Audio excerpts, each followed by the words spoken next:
حضرت عبداللہ بن جعفر حضرت جعفر تیار کے بیٹے تھے، نبی پاک کی پھوپھی کے بیٹے تھے حضرت زبیر بن عوام رضی اللہ تعالیٰ، وہ انتقال کر گئے۔ ان کا جب وصال ہوا تو 10 لاکھ دینار کا قرضہ تھا ان پر، اور جو زمین انہوں نے چھوڑی وہ زمین بنجر تھی۔ لو سن لے، جن پر قرضہ چڑھا ہوا وہ نسخہ بھی سن لے، جن پہ قرضے ہیں نا، جو تنگ دست ہیں، جو روز رکے بھیجتے ہیں دعاؤں کے کہ بڑی پریشانیاں، وہ وظیفہ سنیں، وہ وظیفہ سنیں۔ ہمارے زمانے میں وظیفے لینے کا رواج نہیں، تویز لینے کا رواج ہے۔ لینا چاہیے، تویز بری چیز نہیں، اچھی چیز ہے، لیکن زیادہ کام برکت والا کیا ہے؟ اللہ اللہ کرنا۔ کیا کام ہے؟ سجدہ کرنا برکت والا کام ہے۔ حضرت عبداللہ بن جعفر تیار کہتے ہیں میں نے قرضہ لینا تھا زبیر بن عوام سے، وہ وصال کر گئے۔ میں ان کے بیٹے کے پاس گیا، عبداللہ بن زبیر کے پاس۔ میں نے کہا پیسے لینے تھے، کہا بالکل لینے ہیں، میرے ابا جی مجھے وصیت کر کے گئے، لکھ کے گئے کہ یہ پیسے دینے، اور وہ یہ لکھ کے گئے ہیں، میں زندگی بھر کوشش کرتا رہا ہوں، ادا نہیں ہو سکے، بیٹا تیری ذمہ داری ہے میرے قرضے ادا کرنا۔ عبداللہ بن زبیر رضی اللہ تعالیٰ عنہ کہنے لگے میں انشاءاللہ آپ کی رقم دے دوں گا۔ تو عبداللہ بن جعفر تیار کہنے لگے بھائی ہم دونوں آپس میں ہیں، کوئی شے نہیں چھوڑ کے گئے آپ کے ابا جی، کوئی چیز نہیں۔ توجہ ہے میری بات پر؟ یہ صحابہ کا ذرا انداز دیکھیے گا بندگی کا، کوئی چیز نہیں چھوڑی۔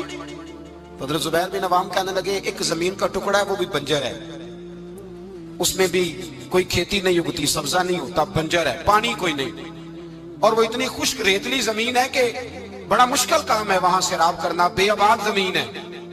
حضرت سیدنا عبداللہ بن جعفر کہنے لگے تو اس طرح کر، وہ مجھے ساری نہ دے، اس میں سے تھوڑی سی مجھے دے دے، میں 10 لاکھ دینار کے عوض وہی رکھ لیتا، تیرے باپ کا قرضہ ادا ہو گیا، دے تو صحیح۔ انہوں نے کہا کیا کریں گے، وہ تو کسی کام کی نہیں، چند کوڑیوں کی بھی نہیں، فرمایا مجھے دے دو، میں جانوں اور میرا کام جانے۔ او بھائی یہ تھے بندگی والے لوگ، یہ تھے جن کا رب سے رشتہ ہے، جنہوں نے حضور کے صلی اللہ علیہ وسلم کے پاس بیٹھ کر بندگی سیکھی تھی۔ کہتے زمین کا ٹکڑا لے لیا، بنجر بے آباد ریتلی زمین، جب میرے حصے میں آئی پہلے دن اپنے غلام سے کہنے لگے جو جگہ تجھے زیادہ سخت لگتی ہے نا وہاں میرا مصلی بچھا دے، جو تجھے زیادہ بنجر بے آباد لگتی ہے وہاں مصلی بچھا۔ غلام نے مصلی بچھایا تو عبداللہ بن جعفر نے اللہ اکبر کہہ کے نیت باندھی۔ یہ حضرت جعفر تیار کے بیٹے حضرت علی کے بھتیجے، انہوں نے نیت باندھی نماز کی، سر سجدے میں رکھا، رونے لگے، کہنے لگے اللہ میں بھی تیرا بندہ اور جس سے لینے تھے وہ بھی تیرا بندہ، خدا بندہ ہمارے درمیان مہربانی فرما، کرم نوازی کر، رحمت کا فیصلہ فرما۔ اتنا روئے کہ مصلی بھیگ گیا۔ کہتے اتنا تڑپ رہے تھے کہ صحابہ اکٹھے ہو گئے ان کے گرد، مصلی بھیگ گیا۔ جب بھیگا ہوا مصلی نماز مکمل کر کے اٹھایا نا، کہتے مصلی اٹھایا تو نیچے سے اللہ نے پانی کا چشمہ جاری فرما دیا، اللہ نے پانی کا چشمہ جاری کر دیا۔ فرمایا بناؤ حوض، کرو کھیتیاں سیراب۔ فرماتے ہیں جہاں ایک درخت نہیں اگتا تھا اللہ نے پورا باغ اگا دیا، جہاں ایک پھل نہیں ہوتا تھا وہاں عالی شان پھل لگ گئے، قرضے بھی ادا ہوئے۔ حضرت زبیر بن عوام کے بچوں کے پاس مال دولت بھی بچ گیا۔ لوگ جب کہتے ہیں یہ ساری کس چیز کی برکت ہے، اور فرماتے ہیں یہ ساری سجدوں کی برکت ہے، یہ رب کی بندگی کی برکت ہے، یہ اس کی بارگاہ میں نماز پڑھنے کی۔ مسلمان توجہ نہیں کرتا، توجہ نہیں۔ جاگ رہے ہیں آپ حضرات؟ یہاں کوئی حکومت اعلان کرے نا کہ ہر نماز کے بعد 500 روپیہ، کتنا جی؟ میرے خیال ہے کسی بھی نہیں ہونا مسجد۔ اور خدا کے بندو بات سمجھو، رب فرماتا ہے تو مسجد آدھا میں تجھے برکت عطا کروں گا، میں تجھے برکت دوں گا۔ میں ایک صحابی کہتے ہیں مجھے اکثر یہ حضور کا فرمان سنتا تو میرے دل میں خیال آتا آخر اللہ کس طرح برکت دیتا ہے اللہ آخر۔ ایک صحابی کہتے ہیں نبی پاک صلی اللہ تعالیٰ علیہ وسلم نے فرمایا عبادت کرو اللہ برکت دے گا۔ میرے دل کے اندر خیال آیا کس طرح، آخر اللہ کس طرح سے نوازتا ہے، اعلان کیا ہے؟ کہتے میں یہ بات سوچ کے نا تو مجھے قضائے حاجت کی حاجت ہوئی، پخانہ پیشاب کے لیے میں نکلا تو ایک جگہ دور جا کے میں بیٹھا کھیتوں میں، دور جا کے کہتے میں پیشاب کر رہا تھا تو ایک چوہا اپنے بل سے نکلا اور ایک ہیرا میرے پاس رکھ گیا، میں پیشاب کر رہا ہوں، کہتے پھر گیا اندر تو ایک ہیرا اور رکھ گیا، پھر گیا تو پھر رکھ گیا، پھر گیا تو پھر رکھ گیا، کہتے 15 ہیرے چھوڑ گیا۔ اب میں فارغ ہوا، وہ ہیرے اٹھائے گھر نہیں لے کے گیا، مسجد نبوی میں گیا کہ حضور سے پوچھوں میرے لیے جائز بھی ہے کہ نہیں، بلوں سے نکل رہے ہیں، بلوں سے پیسے نکل رہے ہیں، ہمارے سارے بلوں میں ہی چلے جاتے ہیں، بلوں سے پیسے آ رہے ہیں صحابہ کو، برکت دیکھیں عبادت، بلوں سے پیسے آ رہے ہیں، بل سے۔ فرماتے ہیں میں وہ ہیرے اٹھائے تو در رسول پہ، جب میں نے پہلا قدم رکھا نا مسجد نبوی میں تو تو مجھے بتانا نہیں پڑا، میرے مصطفیٰ نے میرا چہرہ دیکھا اور مسکرا کے فرمایا پتہ چلا ہے اللہ کس طرح نوازتا ہے، خبر ہوئی ہے اللہ کس طرح نوازتا ہے؟ فرمایا رب کی بارگاہ میں جھکے رہو، وہ تمہیں وہاں سے دے گا تمہارا گمان بھی نہیں گیا ہوگا، اس کے حضور تو آؤ، اس کی جانب تو توجہ کرو۔ بندگی کی اپنی ایک لذت ہے، سجدے کا اپنا ایک ذائقہ ہے۔ اگر آپ نبی کریم سید عالم صلی اللہ تعالی علیہ وسلم کی عبادات کو ملاحظہ کریں نا تو سرکار کی زندگی میں کثرت ہے عبادت کی۔ اعلان نبوت سے پہلے کتنے کتنے مہینے حضور غار حرا میں عبادت کرتے تھے، تنے تنہا۔ حرم کعبہ قریب تھا لیکن وہاں رش ہوتا تھا، لوگ ہوتے تھے۔ فرمایا میں اکیلے میں اپنے رب کو منانا چاہتا ہوں۔ کتنے کتنے ایام حضور غار حرا میں عبادت کرتے۔ پھر صحابہ کرام علیہم رضوان فرماتے ہیں کہ مدینہ منورہ میں حضور کا یہ رنگ ہوتا، اتنے لمبے سجدے کرتے کہ لگتا روح مبارک کی پرواز کر گئی، اتنے لمبے سجدے کرتے۔ حضرت سیدنا معاذ بن جبل رضی اللہ تعالیٰ عنہ فرماتے ہیں 3 دن ہو گئے حضور چلے گئے، مدینے میں نظر ہی نہیں آ رہے۔ صحابہ پریشان، ابو بکر صدیق، عمر فاروق، عثمان غنی، مولا علی ڈھونڈتے پھرتے، حضور سید عالم صلی اللہ علیہ وسلم کا پتہ نہیں۔ فرماتے ہیں جناب صدیق ایک بار گھومتے گھومتے جبل سلا کی پہاڑی کے قریب گئے تو ایک چرواہا بکریاں چلا رہا تھا، اس سے پوچھا تم نے میرے محبوب کو تو نہیں دیکھا؟ تو کہنے لگا مجھے نہیں پتا تمہارے محبوب کون ہے۔ ایک آدمی آج 3 دنوں سے غار میں رو رہا ہے، اتنی شدت کے ساتھ روتا ہے کہ میری بکریاں جا کے غار کے سامنے بیٹھ جاتی اور بکریاں بھی روتی ہیں، میں بڑا کھینچتا ہوں پر لوٹتی نہیں، رات کو گھر لے کے جاتا ہوں تو جاتی نہیں، سویرے باڑے سے نکالتا ہوں تو دوڑی ہوئی آتی ہے، پھوٹ پھوٹ کے روتی ہیں، لیکن حال یہ ہے کہ دودھ پہلے سے بھی زیادہ دیتی ہیں۔ حضرت ابو بکر صدیق کہنے لگے یہی تو میرے رسول پاک علیہ الصلوۃ والسلام کے نبی ہونے کی علامت ہے۔ اس صحابہ کو بلایا، 3 دن سے حضور سجدے میں، کتنے دنوں سے؟ یہاں سجدہ لمبا ہو جائے تو امام کے پیچھے لوگ بھاگنے لگتے ہیں کہ صاحب آپ تو فارغ ہیں، مجھے تو ڈیوٹی پہ بھی جانا تھا۔ 3 دن سے حضور سجدے میں، اتنا طویل سجدہ، اتنا طویل۔ صحابہ کہتے ہیں قدموں میں جا کے لگے محبوبہ بس کریں آ جائیں۔ حضور نے فرمایا رب نے سورہ ہود نازل کر دی ہے، سخت حکم آ گئے۔ وہ کہتا ہے میں تیری امت سے حساب پوچھوں گا، میں اپنے رب کو منا رہا ہوں، بکر جاؤ مجھے منا لینے دو۔ حضور نے ہمیں بتلایا ہے کہ رب کو سجدہ کریں تو رب مانتا ہے، اس کو منانے کا طریقہ سجدہ کرنا ہے، جھکنا ہے، عبادت کرنا ہے۔ کہا وہ مانے گا تو میں آؤں گا۔ تڑپ گئے صحابہ۔ اور ایک روایت ایسی بھی ہے کہ جب بات نہ بنی تو حضرت فاطمہ سے عرض کیا۔ حضرت فاطمہ شام کا سناٹا چھایا، اپنے آپ کو کپڑوں میں لپیٹا، دائیں بائیں شہزادوں کے لیا تو حضور کی بارگاہ میں گئی، کہنے لگی محبوبہ بس کریں گھر آ جائے، مدینہ سونا ہو گیا ہے، مسجد نبی کی دیواریں بھی روتی ہیں، یا رسول اللہ ستون مجھ سے آپ کا پوچھتے ہیں گھر آئے۔ نبی پاک نے فرمایا فاطمہ تو بھی دعا کر، میں بھی دعا کرتا ہوں۔ حضرت فاطمہ بھی ساتھ والے کونے میں سجدے میں گر گئی، پھر دعا ہوئی، پھر التجا ہوئی۔ حضرت جبریل آئے، کہنے لگے محبوبہ رب کہتا ہے سار اٹھاؤ، وَلَسَوْفَ يُؤْتِيكَ رَبُّكَ فَتَرْضَىٰ، اللہ فرماتا ہے میں آپ کو اتنا دوں گا کہ آپ مجھ سے راضی ہو جائیں۔ تو حضور تو سجدے کے عالم میں۔ حضرت سیدنا عبد الرحمن ابن عوف کہتے ہیں میں حضور کے ساتھ تھا، ہم مسجد نبی سے نکلے تو سامنے ایک باغ آیا، حضور فٹافٹ گئے اور باغ میں سر سجدے میں رکھ دیا، دیر تک حضور نے سجدہ کیا، اتنا لمبا کہ جیسے کسی کی روح پرواز کر گئی۔ کہتے میں حضور فارغ ہوئے تو عرض کی حضور اتنے لمبے سجدے کی وجہ؟ تو فرمایا میرے پاس جبریل آئے تھے اور انہوں نے کہا یا رسول اللہ رب کہتا ہے آپ کا جو امتی ایک بار درود پڑھے گا اللہ اس پہ 10 رحمتیں نازل کرے گا، اللہ اس کے 10 گناہ معاف کرے گا، اللہ اس کے 10 درجے بلند کرے گا۔ تو میں نے کہا سجدہ کر کے شکر نہ ادا کر لوں؟ اس بات پر میں سجدہ کرنے لگ گیا۔ اس بات پر ایک دوست کے ہاں بیٹا ہوا، مجھے کہنے لگے مبارک ہو بھتیجا آیا ہے۔ میں نے کہا خیر مبارک۔ بڑے عرصے کے بعد اللہ نے نوازا، میں نے 5 کلو مٹھائی بھیجی آپ کی جانب، دوستوں کو کھلا دیجیے۔ میں نے کہا اور کتنی بانٹی؟ کہنے لگے منوں کے حساب سے۔ باقی معاملات کیسے؟ کہنے لگے کیا بات ہے، غریبوں کو، مسکینوں کو، لاچاروں کو، سب کو دیا۔ تو میں نے کہا نفل کتنے پڑے؟ کہنے لگا ٹائم نکالتا ہوں۔ میں ٹائم بیٹا کس نے دیا؟ شکر کس کا ادا کرنا تھا؟ بھئی یہاں حال یہ ہے ہمارا کہ ہمیں 2 رکھتے تھوڑی مشکل ہے۔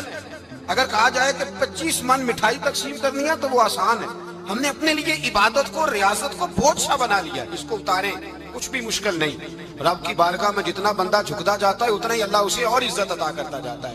بزرگوں سے کسی نے پوچھا تھا کہ میری اللہ قبول بھی ہے کہ نہیں؟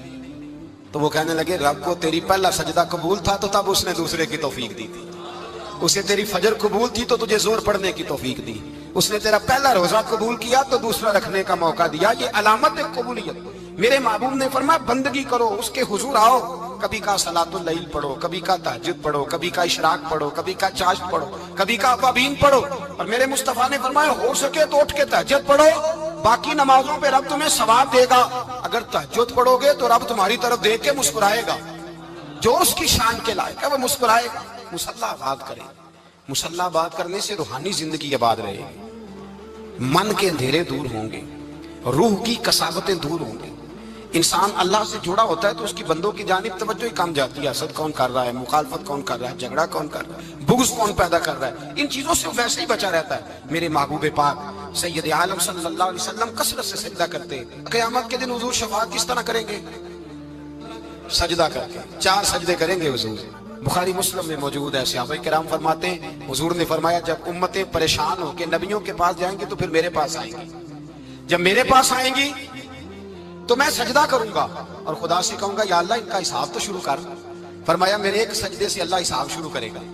پھر میرے غلام رہ جائیں گے جنہوں نے بہانے بنائے ہوں گے، نماز پڑھی ہوگی، یہ بہانہ ہے خدا کی رحمت حاصل کرنے کا، جن کے پاس تو کچھ ہوگا وہ تو اس بہانے کے سبب چلے گئے، گناہ گار رہ گئے، تڑپ کے کہیں گے محبوبہ ہم کیا کریں؟ تو حضور فرماتے ہیں میں لمبا سجدہ کروں گا۔ فرماتے ہیں میں لمبا سجدہ جب کروں گا تو رب لمبے سجدے کے بعد فرمائے گا محبوب سار اٹھائیے، آپ مانگیے میں عطا کرتا ہوں، آپ سوال کیجئے میں دیتا ہوں، آپ سفارش کیجئے میں قبول کرتا ہوں۔ تو میں اللہ میرے گناہ گاروں کو بخش دے۔ رب کہے گا جس کے دل میں رائی کے دانے کے برابر ایمان ہے اسے لے جائیے، لے جائیے، لے جائیے اسے۔ ایک حدیث میں ہے جس کے دل میں جو کے دانے کے برابر ایمان ہے لے جائیے۔ حضور فرماتے ہیں ان کو جنت میں بھیج کے میں پھر سجدے میں گر جاؤں گا۔ لمبا سجدہ، تیسرا سجدہ، اے اللہ مہربانی کا رحمت فرما۔ اللہ کہے گا محبوب سار اٹھاؤ، جو مانگو گے میں دوں گا، یا اللہ اور فضل کر۔ جس کے دل میں رائی کے دانے سے بھی کم ایمان ہے محبوب اسے بھی جنت میں لے جاؤ۔ حضور فرماتے ہیں میں اور سجدہ کروں گا، پھر جس کے دل میں اس سے بھی کم ایمان ہوگا اسے بھی لے جاؤں گا۔ صبح قیامت میرے مصطفیٰ کریم علیہ السلام امت بھی سجدہ کر کے بخشوائیں گے۔ جب حضور سجدے کر رہے ہیں تو امت کیوں نہیں کر رہی؟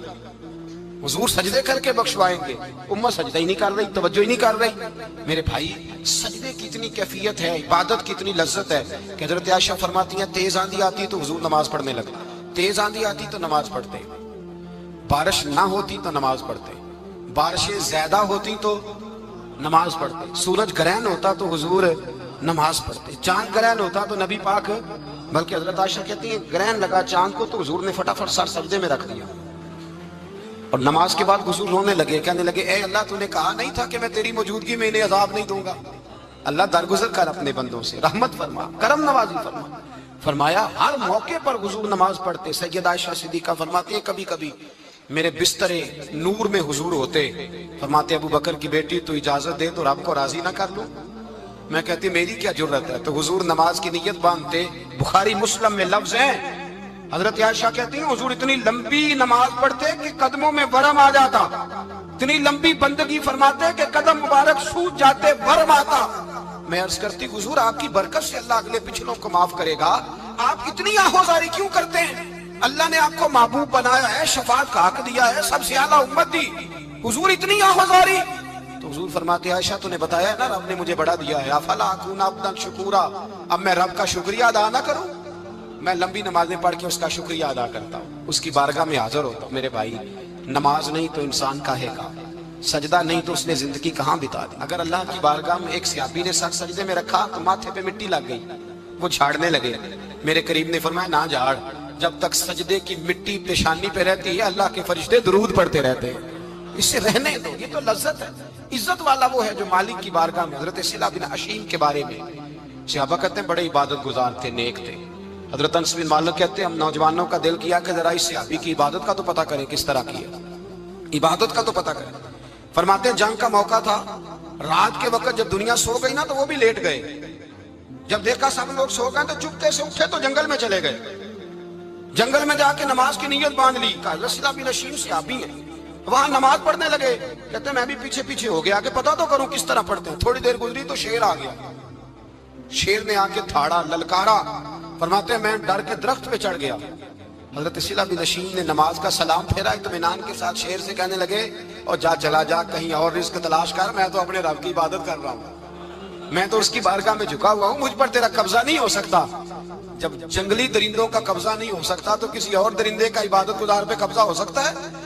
حضرت انس بن مالک فرماتے ہیں مجھے سمجھ آ گئی, جو درندوں سے بچنا چاہے, ظالموں, جابروں, فاسقوں سے بچنا چاہے, وہ اپنے آپ کو رب کی بارگاہ میں جھکائے, وہ اس کے حضور حاضری دے. جو بچنا چاہے. میرے بھائی, رمضان المبارک آیا, مسجدیں بھری, 2-3 دن 4 دن نئی صفیں خریدی لوگوں نے, پھر 2-4 روزے گزرے, پھر چند دن گزرے, پھر وہی معمول کے نمازی. ایک بات بتاؤ, گکھڑ میں نا 4-5-6 قبرستان ہیں, ان قبرستانوں کی تختیوں کو کبھی پڑھیں جا کے. ایسے لوگ آپ کو ملیں گے جن کی وجہ سے حکومتیں چلتی تھیں, وہ سو گئے تو پیچھے کام بند ہو گیا. کیا ہوا؟ کام چل رہا ہے کہ ختم ہو گیا؟